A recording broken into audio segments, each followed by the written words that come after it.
At FedEx Office, we know running a business is a marathon, but sometimes every task feels like a sprint. Design the product catalog, pick up the new boxes, print the business cards, notarize the lease, put out 20 more yard signs. It's a lot.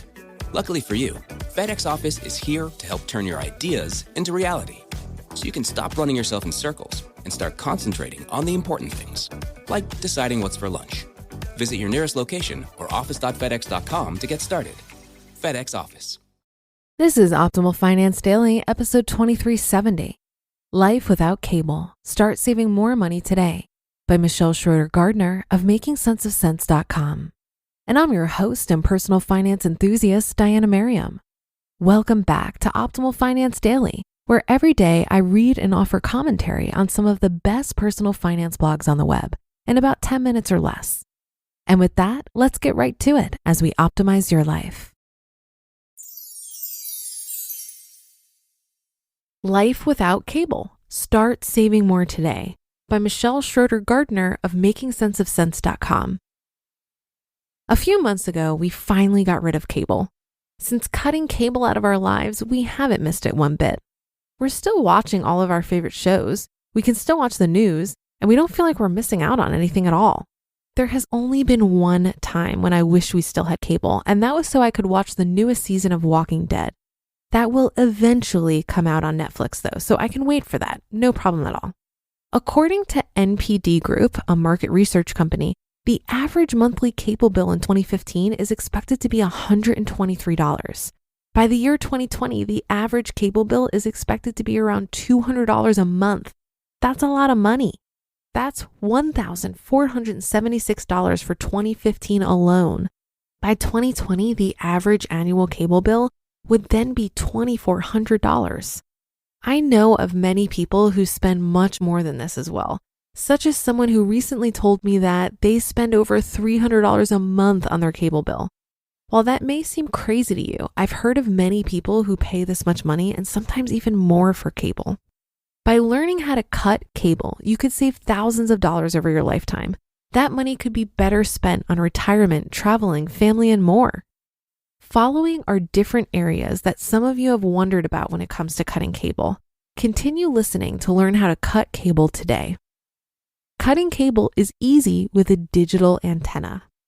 When you think about antennas, you probably think about the classic rabbit ears that are big and ugly. You probably also think about how a picture is never perfect and how channels can get blurry and almost completely fade away. Well, these days, antennas are no longer like that, and this makes cutting cable much easier. They're sleek looking and allow you to watch your favorite TV shows with no problem at all.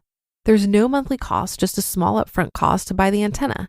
You just pay for the antenna once and you can watch local channels as much as you want. We recently bought an antenna and it's been working well for us.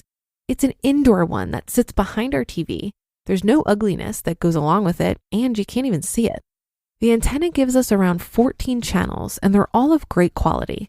The antenna was around $60 and it will allow us to save hundreds of dollars a year for years to come, so it was a great deal. If you get an antenna, I've heard of others getting many more channels, sometimes even 50 or 60. If you're interested in learning how to cut cable and looking for alternatives to cable, I highly recommend getting an antenna. We spend $8.99 a month on Netflix.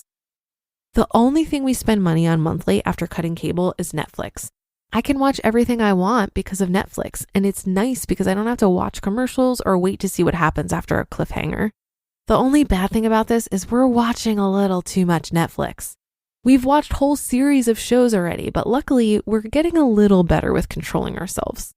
There are also many other options when it comes to still being able to watch your favorite TV shows after cutting cable.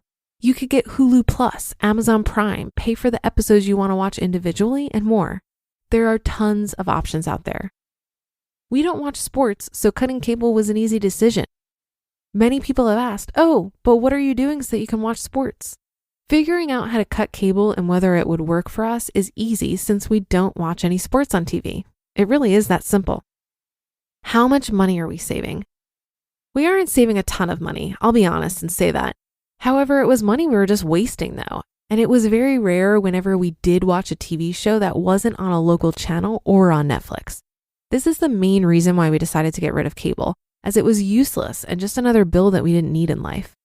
We are saving around $41 each month and around $492 each year after you subtract Netflix expenses. We are also saving time. I used to have to talk to our cable company once every 6 months so that I could negotiate our cable bill down.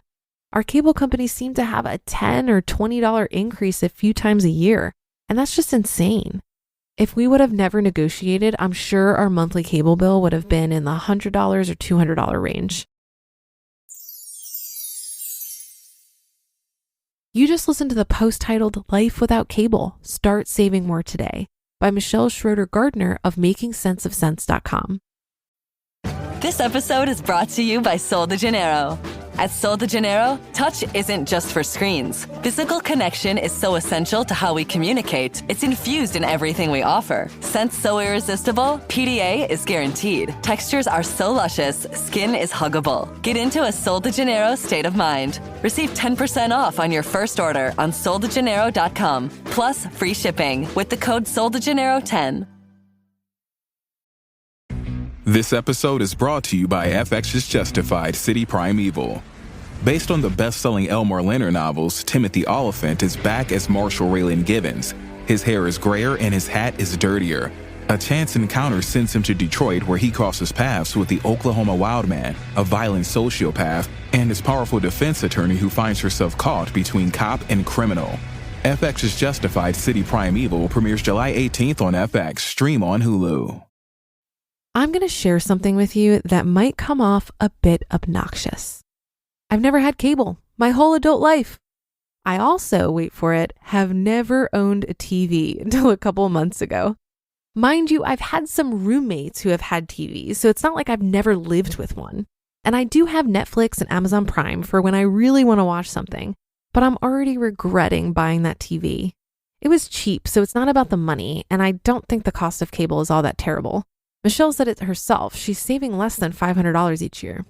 I think the biggest cost to spending time parked in front of a TV is opportunity cost. When we're spending too much time in front of the TV, we're not exercising or meditating or reading or working on our side hustles or doing other things that are really good for us.